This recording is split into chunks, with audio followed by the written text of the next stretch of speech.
Most Angular apps crash silently when HTTP requests fail, leaving users staring at blank screens. Let's fix that.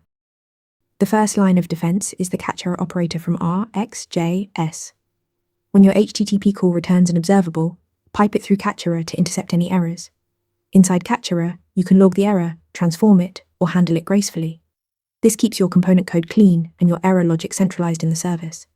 Notice how we return throw-error to propagate the error further, or we could return a fallback value. For global error handling, implement an HTTP interceptor. This intercepts every HTTP request and response in your app. In the intercept method, you can catch errors from any request, log them to a monitoring service, and handle common scenarios like expired tokens. This eliminates duplicate error handling code across your services and ensures consistent behavior app-wide. Always check the error status code to respond appropriately. A 401 means authentication failed, redirect to login.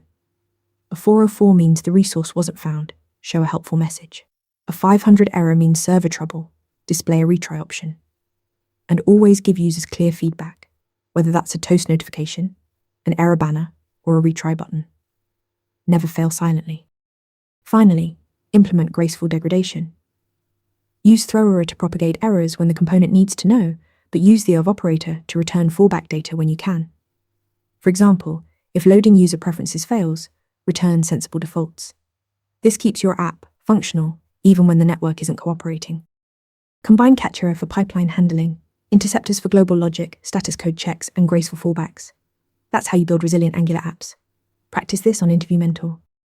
Ready to practice for your next interview? Interview Mentor lets you answer real questions just like this one.